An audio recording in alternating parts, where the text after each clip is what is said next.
4 News at 9. The Coast Guard suspends their search for 3 missing boaters. And the man accused of burglarizing a popular phone store is behind bars tonight after giving police a false identity. And we'll also tell you new details emerging regarding a wildfire near Fairbanks that burned more than 80,000 acres.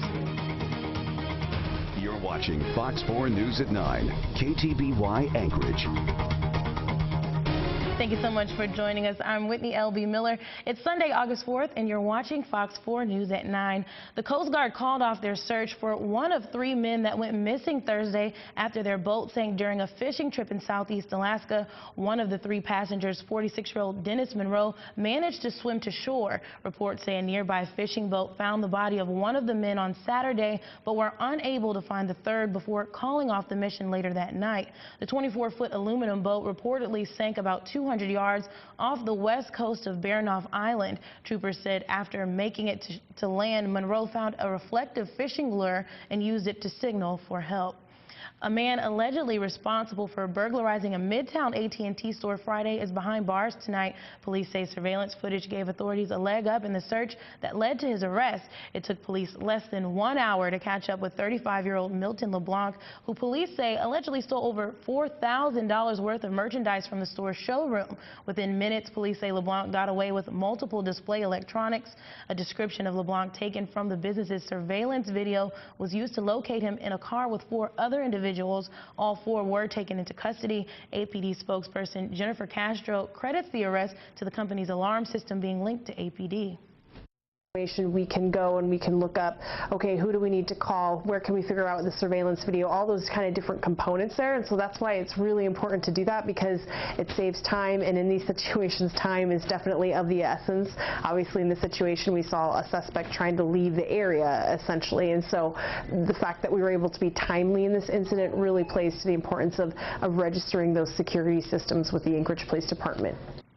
Now, LeBlanc initially gave police a false identity, so now in addition to being charged with second-degree burglary and theft, LeBlanc now faces a charge for false information. LeBlanc will be in a Superior Court tomorrow on 2 other unrelated charges. Well, a former resident of a psychiatric living facility changed his plea to guilty in connection with the death of a volunteer in training. According to reports, Michael McAvoy pleaded guilty to first-degree murder for the 2011 shooting death of 19-year-old Moselle Nolan. Nolan, who was living at the facility as a volunteer, was shot multiple times in the head and neck. In exchange for his plea, though, reports say prosecutors dropped several assault charges against McAvoy. Well, reports say the U.S. Army ignored warnings from Fairbanks fire officials against holding artillery training during a high fire risk day back in June. According to reports, Army leadership declined to say whether training in the military's Yukon area ignited the 85,000-acre wildfire. However, last month, the Fort Wainwright Garrison commander said base training exercises were responsible. Reports say the Army began accepting damage claims for those who believe they have been affected by the Army's possible wrongdoing. Well, a fire has destroyed a historic gold dredge north of Fairbanks.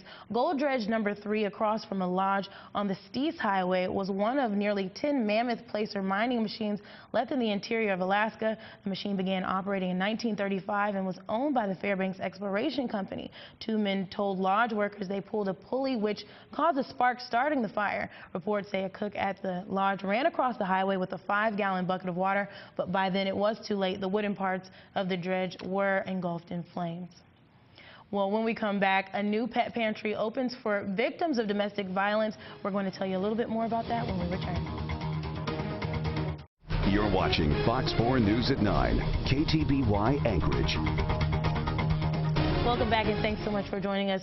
According to the National Coalition Against Domestic Violence, almost 75% of Alaskans have experienced or know someone that has experienced domestic violence or sexual assault. A local foundation aimed at helping those victims leave an unhealthy situation says oftentimes victims won't leave because of their pets. These people have been deprived of these services for so long that sometimes they don't even know where to start. The EVA Foundation partnered with VCA Charities to launch a new pet program that provides resources to victims of domestic violence. Officials assist in keeping their pets healthy and safe during transition to an abuse-free future. We definitely feel that, with this depressed economy, this is certainly something that our community can use, and we're just really proud to be a part of this. Along along with providing food from Hill Science Diet, the pet program also offers help with veterinary bills, basic pet care, places for the animals to stay, and some long-term care. Because we'll be able to continue with the mission and actually hopefully do a lot more outreach in the community and continue to help pets. Well, joining us now in the studio is the founder of the EVA Foundation, Sharon Athis-Cote. Thank you so much for joining us, Sharon. I have a few questions for you. Just tell us a little bit about your organization and what you do to help these women that are in these situations. The EVA Foundation started, I believe it was in 2004, because of a friend of mine that was in a domestic violence situation, and kind of what have occurred to me as I was looking for different agencies to send her to was that there was a wake, of course, and places to go when you're just first coming out of the situation, but once you're kind of established, there was I couldn't find any programs to actually help survivors of domestic violence move forward, I mean, with things as simple as maybe getting housewares, or maybe they hadn't been allowed to get their hair cut or go to the dentist or anything like that, and there just wasn't anything to help with these services. So that's basically our premise, is to help survivors of domestic violence move forward with self-esteem building activities. Definitely. So where did the idea for the pet pantry come about? Well, I think we had been around for about a year, and we were talking about, just different reasons that a survivor may not leave a domestic violence situation. The recidivism rate is, I think, somewhere between 7 and 11 times they'll return, and a lot of times it's monetary, or it can be, in this particular case, because of their animals, because a lot of times abusers will take their aggression out on an animal, which has at this point become a beloved member of your family, and a lot of times when you're leaving the situation, you can't take it with you. So we thought, well, perhaps we could, help in this way, and so we formed the pet committee, which then the pet pantry came out of that. So you're teaming up with VCA and also, I guess, Hill Science Diet as well. Just a little, how can somebody utilize that part of the program? Well, we have a very simple application process. You can call in on the telephone, or you can go on the website and fill out the application that way, or if you're currently working with one of the agencies, as like for instance Awake or one of those types of agencies, they can assist you with filling out the application. So it's very short form, just kind of tells where you're at and what services you may need. Now, you talk a lot about self-esteem building and types of things like that. How can people in the community who may not be in these types of situations, who feel the need to help, how can they get involved and help your organization out? Well, we have, they can call, they can volunteer just by simply calling and, asking. We have an elder committee that assists with abuse of elders. We have the pet committee, then we have a children's committee. They can get involved in that way. So like I said, they can call, they can go on the website. We have a gala once a year that's held in November. A lot of times we need assistance with that. I mean, there's many, many different facets. Awesome. Well, it's a really great organization. Thank you so much for joining us today. Now, when we return, we are going to tell you about the weather. I know you want to hear about it. See you in a second. You're watching Fox 4 News at 9, KTBY Anchorage.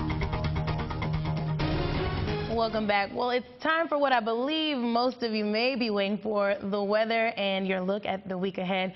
First, let's take a look at your current temperatures. It looks like it's 41 degrees in Barrow, right here in Anchorage, 61, 59 in Homer, 54 in Cold Bay, 52 on Alaska. We want to take a look at our south central radar. Shows quite a bit of activity and possibly some precipitation. Look at what our Anchorage cam picked up today. Depending on where you were, it was a fairly nice day with a few scattered showers. Okay, so Anchorage right now, your current humidity is 70%. We're at 61 degrees. The pressure, 29.94. I guess that's inches, it looks like.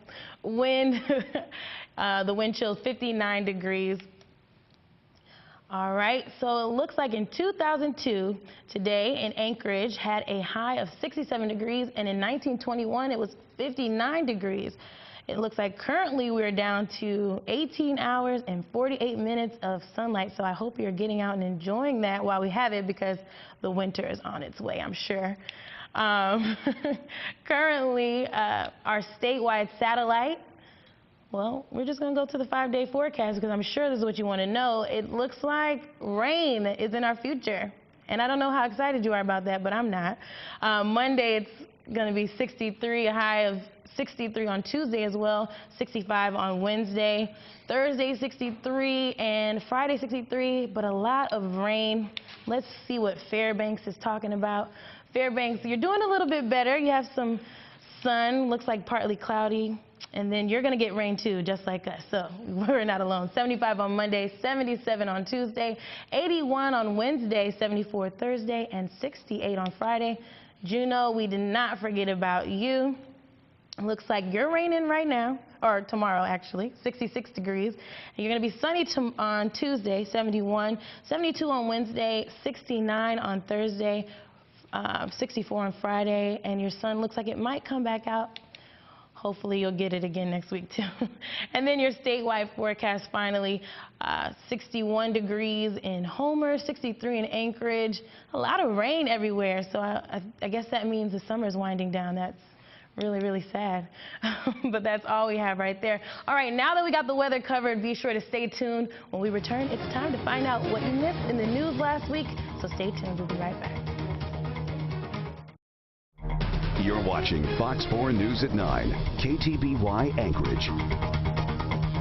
Well, welcome back. Here's a look at some of the things you may have missed this week. A wanted fugitive sex offender, U.S. Marshals are asking for the public's help in finding Cash Lewerk, who they are describing as mentally disturbed. Officials issued a wanted notice for the 41-year-old. Lewerk has an outstanding warrant for probation violation for lewd acts with a minor in San Diego. In a statement, U.S. Marshals said Lewerk is known to have strong family ties right here in Alaska.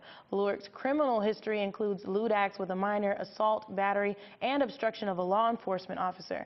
Cash Lewerk is 5 feet 7 inches tall, weighs 175 pounds, with brown hair and blue eyes. According to marshals, he is classified as mentally disturbed and should be considered armed and dangerous. The marshals have followed a few leads, but now are asking for your help. There's been statements that he's possibly up here fishing and working or hiding, laying low up here, and so we've kind of exhausted some of our resources up here, and now we're requesting the assistance of the public to try to help bring in some more leads for us and maybe help us locate this person before anybody else is hurt. Now, if you have any information, please call 714-338-4610 or contact your local police. 4 people escaped a residential fire in South Anchorage, and officials say the 5-bedroom home was the location of the home, was an obstacle for firefighters. 15 units responded to the home on Great Dane Circle just off of O'Malley Road, and officials say half of the 5-bedroom home was engulfed in flames. According to AFD, there were no fire hydrants in the area, so fire crews used water tenders to help contain the fire. Often officials say fires that occur in South Anchorage pose special obstacles for fire crews.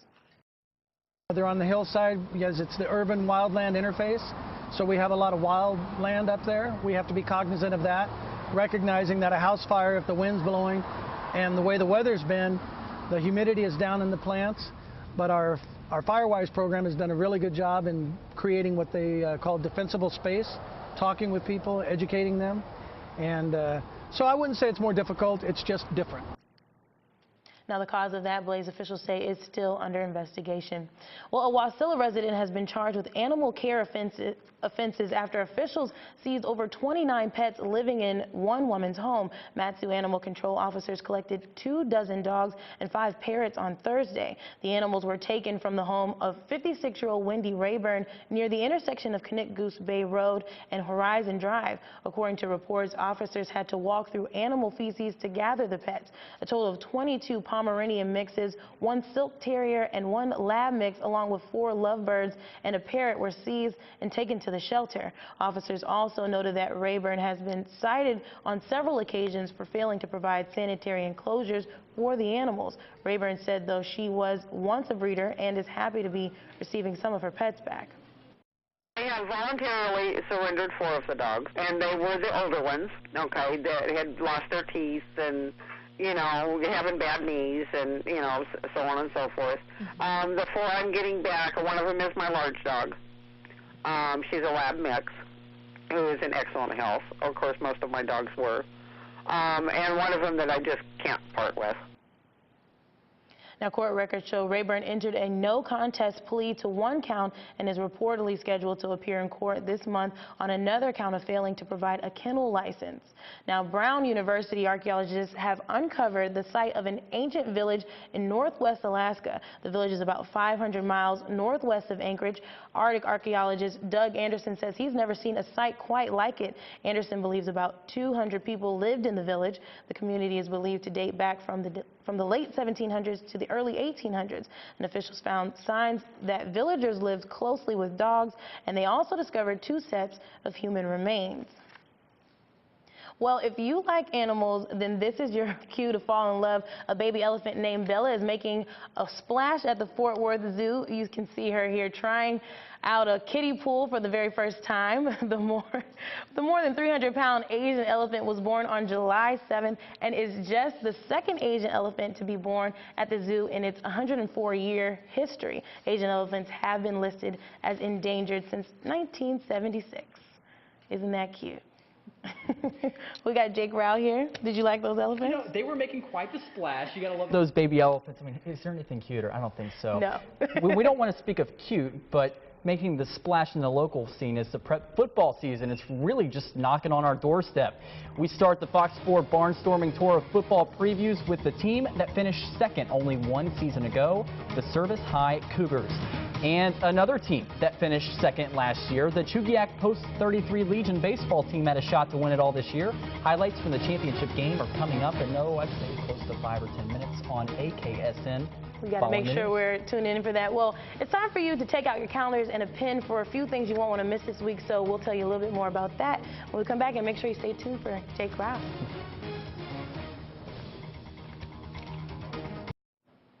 Well, finally tonight, here's a few things you won't want to miss this week. Rock and roll on a Monday, you better believe it. The Red Hot Chili Peppers are coming to town tomorrow night. Catch them in concert at the Sullivan Arena. The 30-year-old band will play for the first time ever in Alaska. The group is known for hits like Under the Bridge and Scar Tissue. So if that's your favorite band of all time, you may want to check them out tomorrow night at 7 p.m.